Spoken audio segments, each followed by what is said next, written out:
in session from the Armed Services Personnel Subcommittee. We appreciate our witnesses here today, and thank you all for your service. You're going to find today, as the last couple of weeks have been very, very busy, so we'll have people in and out. I think we have 3 votes going on, 1 going on as we speak, so we'll be in and out. Hopefully we can get more people here today. We have other hearings going on, so thank you for being here, and Ranking Member Warren, thank you for being here. Thank you. Because we had to sprint to get here, right? I did. Yeah. All right. Senate Armed Services Subcommittee on Personnel meets this afternoon to provide an important opportunity for senior leaders at the Department of Defense to highlight areas where Congress can support and strengthen our military's most valuable asset. It's people. People are our most valuable asset. I think we should all know that. Those who volunteer to serve in and out of uniform are the backbone of our national defense, and this is a critical discussion as we prepare for the NDAA for fiscal year of 2026. I want to thank our witness for joining us today, Lieutenant General Brian Eifler, Deputy Chief of Staff for Personnel for the United States Army, Vice Admiral Richard Cheeseman, Jr., Chief of Naval Personnel for the United States Navy, Lieutenant General Michael Borgschulte. It's worse than Tuberville, okay? Deputy Commandant for Manpower and Reserve Affairs for the United States Marine Corps, Lieutenant General Caroline M. Miller, Deputy Chief of Staff for Manpower Personnel and Services for the United States Air Force, and Ms. Catherine Kelly, Deputy Chief of Space Operations for Human Capital for the United States Space Force. I'm glad to see our military refocusing on warfighting and readiness after the previous administration prioritized DEI and abortion and other progressive policies, initiatives over lethality. One of the reasons we're here today. This shift is already leading to renewed enthusiasm for personnel, for military service, and among the American people. While I'm encouraged by the recent improvements in military recruitment, I'm increasingly concerned about the quality of the recruits we're bringing in. Many of the services have lowered their standards to meet requirement goals. The Army and Navy's prep courses have seen some success, but that success only matters if they're actually raising the academic and physical performance of our recruits. The caliber of men and women we bring in directly affects readiness levels and the long-term strength and effectiveness of our military. So I'd like the witnesses to address the effect that lowered enlistment standards could have on long-term attrition and readiness, and how you are ensuring you're not sacrificing quality for quantity. I'd also like to address the health of the force in this hearing. Military hospitals and clinics are facing staffing shortages, leading to reduced access to care, which ultimately impacts the health and retention of service members and their families. This, combined with lower recruiting standards, means the force is more susceptible to health issues like obesity and mental health challenges. I'd like to hear what the services are doing to ensure the health and readiness of their military personnel. In recent years, this subcommittee has invested heavily into the quality of life service members, ensuring they and their families have the resources and support necessary to thrive both in and out of uniform. This remains a priority. However, these investments will be undermined if we fail to address the quality of recruitment and health of the force. Sustaining a healthy and effective military goes beyond simply meeting and recruiting missions. It requires a commitment to the well-being and long-term readiness of every single service member. So thank all the witnesses for being here today. I look forward to your testimony, and Senator Warren now can give her opening statement. Thank you, Ms. Kelly. Thank you, all of you. And y'all have very important jobs, as we all know, and we all know the consequences, if you do great or don't. So thank you for your efforts. I once was a recruiter in my former job. I know how hard that is, and pretty much the same level and the same age group, and it's a thrill a minute, when recruiting 18, 19, 20-year-old young men and women. So we'll go through a few questions here. General Eifler, this week my office heard from a constituent that the Army was planning to close its Command and General Staff College satellite campus at Redstone Arsenal, my state of Huntsville, Alabama. When was this decision made, and can you share with the committee the reasoning behind this closure? Yes, Chairman, there was no decision. This is all pre-decisional. I know they're doing some analysis out there based on some decisions for the delayed retirement program, but no such decision has been made at this time. Thank you. Secretary Hexbeth recently ordered a 60-day review of military combat arms standards to ensure that everyone who filled these roles was held to the same equal standard. Each one of you, and we'll start with the general on the left here, can each of you, if you have affected jobs, discuss your service's approach to meeting this deadline and creating sex-neutral standards based solely on the operational demands of the occupation and not an artificial desire to achieve a certain representation number. Can each of you talk about these and these requirements? General, we'll start with you. Yes, Chairman. Specifically, we were looking into this because of the NDAA last year that directed the close combat units, specifically in MOSs or specialties like infantry, armor, special forces, engineers, have a higher standard for close combat activities. So we have already been working on that, and we'll continue to work on that here soon. That is due out by June to have in place according to this committee and this Congress. What the SecDef has asked us also to look at as having one standard that is regardless of sex for those close combat units. So we're taking our analysis and looking at all of that to make sure that we are focused on lethality and focused on what we require for combat. Admiral? Senator, thanks for the question. Navy's taking a similar approach as my Army colleague here. We've done some nascent work with our SEALs and EOD folks, also with some of our civil engineering corps folks. We have a much smaller cadre given we're not necessarily ground focused, but for those communities that are, we're working with Manpower and Reserve Affairs. We're developing those standards, but the work to date is nascent, sir. General? Senator Tuberville, thanks for asking this question. For Marines, we carry high standards, and we don't apologize for it. We are very proud of our high standards. Every Marine conducts a combat fitness test and a physical fitness test. These combat fitness tests, this is where you carry a Marine over your shoulder through an agility test for 50 meters. You throw a grenade, a dummy grenade, you carry ammo cans, and we're pretty proud of that. Every Marine fires an automatic weapon and qualifies not just from 100 yards, from 500 yards, 5 football fields, every Marine.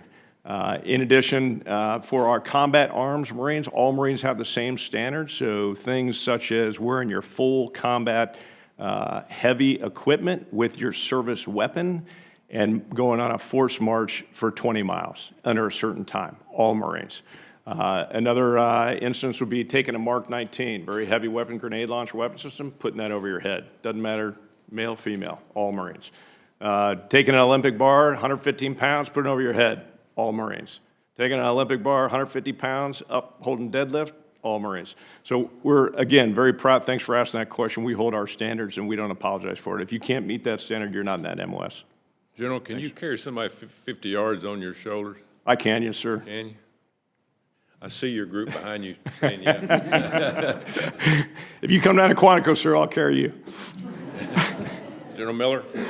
Yes, sir. We had already started doing this. We already have a Special Forces Combat Arms Physical Fitness Test, and we just wrapped up the EOD. We've been working over the EOD for the last couple of years, and they finalized it last week, actually. So the timing was perfect. We're getting ready to demonstrate it to the chief, and at that point, we will be in compliance with the requirements. Sir. Were there a lot of adjustments to it? Not at all, none. And ours are also sex neutral. They always have been. Ms. Kelly? Yes, Chairman, on the Space Force side, I would add one unique dynamic for us. In addition to the review that we're in the midst of on combat relevant The piece for the Space Force that we're really looking at is the cognitive abilities necessary on an ops floor for us. A lot of what our focus is for Guardians is to make sure that they're coming to work ready, rested, awake, focused on what they need to do. So in addition to the physical training and the fitness that they're working on, we're also exploring whether we can bring technology into that to help them see and be more aware of how ready they are for that direct fight that night. Thank you. Senator Warren. Let's talk about healthcare real quick. The demanding nature of the military service, long deployments, and challenges of balancing military and family life can lead to a burnout and turnover among military medical professionals. Additionally, the potential for more lucrative opportunities in the civilian sector can make it harder for the military to retain these highly specialized medical professionals. Last year's NDAA included a provision to increase the authorized number of nurse officers the services could recommend for promotion. So, one at a time, what are you doing to recruit and retain military medical personnel specifically, and what can we do in help assisting and retaining medical personnel? General? Thanks, Mr. Chairman. I think this, as you articulated pretty good, it's a competition that we have with our local communities across the service, across all services. Having been recently served in Alaska, we're in competition with the hospitals in the area for healthcare professionals, the whole gamut. And so we appreciate the support with being able to provide the necessary bonuses and pay grade equal to what's out there in the commercial sector to keep them in. I think one of our biggest #1 issues is job satisfaction. Our providers want to be doing the things that they were trained to do. They want to do more service on post. So every time if we channel folks off post to other care, it limits their experience and their satisfaction. So they want to do the surgeries, they want to do the medical care. So the more we can focus them on that, the better off that they are with their satisfaction. And that's one of the things we're working on to make sure that all the medical professions are getting to do the things and getting the service and the experience in the field that they want to be doing. Are you seeing a lot of interest in medical and recruiting? We are. It's just it's a competition, and it's something that we've got to be creative. We can't rest. We got to keep the gas pedal down. We can't rest on our laurels. We always are looking at ways to bring them in into the service of our nation. So we're actively doing that across our recruiting commands. Thank you, Admiral. Senator, thanks for the question. First, thanks for the authority for the Nurse Corps. Navy intends to use that to our advantage. For the medical community writ large in the Navy, it's similar to the enlisted recruiting problem we have. I mean, our issues are because of stress and burnout on the force. So we have doubled down on our medical recruiting. We've changed the process in which way we do that. We've outsourced some of that to medical professionals to do the recruiting for us.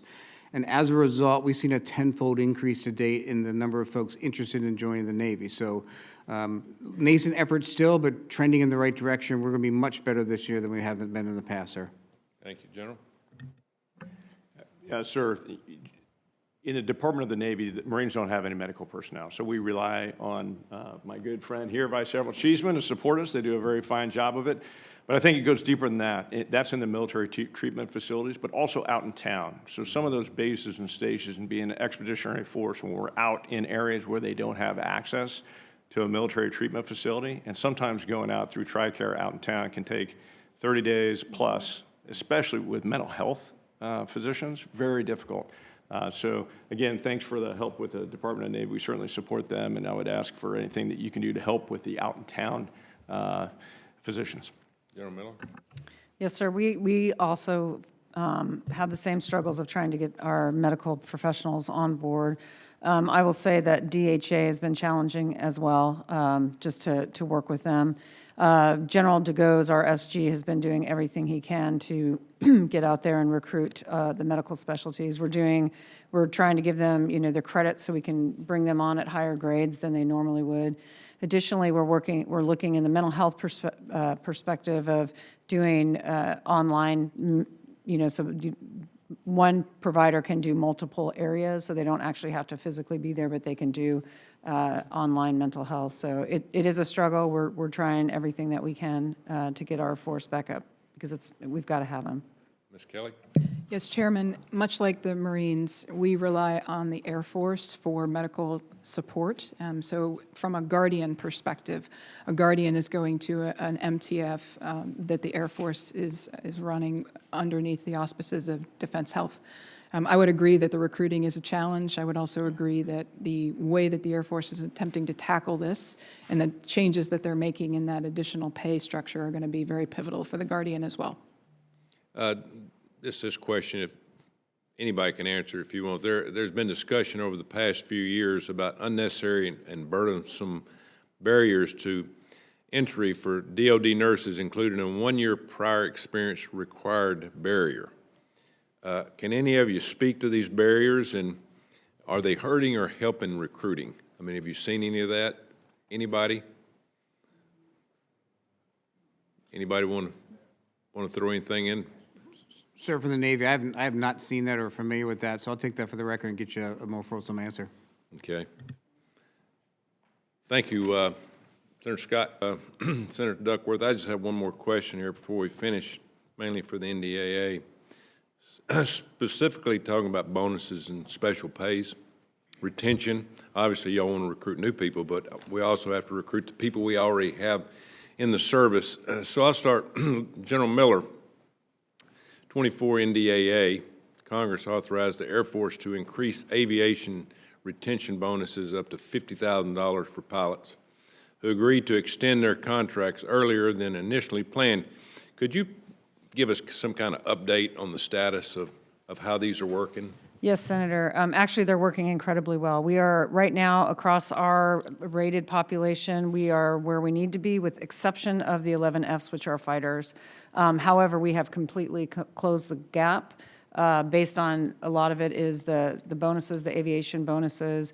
Additionally, we're looking at the how the trainers, we're a little bit short on the trainers, so we're training by simulators too, and we're finding that we're closing that gap, and we expect that we will get there relatively quickly. But thank you very much for that NDAA. It's been very helpful. Yeah. So we'll start down here, General. Just what you think in recruiting-wise in terms of bonuses for retention, or what do you think we could do in the future for just normal recruiting? Yeah, I think the support for the Future Soldier Prep course has been great. That's tapped into another population that we haven't been able to access before. Funding for that, and again, I hate to keep beating that horse on the funding for those type of things that are not accounted for typically in the budget cycle. So I think that support. The bonuses, obviously, that's huge for retention as well as recruiting and getting the people that we want to get into the service. I think if you continue to get that support and oversight for us, that'll be definitely helpful. Yeah. Admiral? Senator, thanks for the question and allowing me the ability to highlight the importance of these special and incentive pays, the bonuses and such. It's incredibly important to the retention game. We're doing very well in retention, but we're still short in our manpower accounts right now, so we're going to have to move some money around to make sure we meet our obligations to our sailors and we don't get to a point where we create an IOU situation. I would like to highlight, as we move into FY26, if we start the year with a continuing resolution in FY26, this will be problematic for that account. Right now, I appreciate the 10% pay raise for our junior enlisted sailors. That's funded for FY25 only. If we move into FY26 with a CR only, it'll severely depress the manpower account, and I will have trouble paying those bonuses which are obligated to our sailors. Thank you. General? Yes, Senator Tuberville, thanks very much for this question. The aviation bonuses are key. So are all the other bonuses, as Vice Admiral Cheeseman had mentioned, those selective retention bonuses. Some are really exquisite, skilled senior enlisted and middle grade enlisted that have cyber, signals intelligence. Those type are really difficult to retain. But for the pilots, in a sense, the bonuses are, it's kind of a combined arms effect. It's the bonuses are important, but it's also climate, culture, and it really just selling that, hey, flying a commercial aircraft is one thing, but flying a gray aircraft with a trigger is another thing. We got to have the bonuses. That's important, but it's climate and culture as well. thanks for your support there.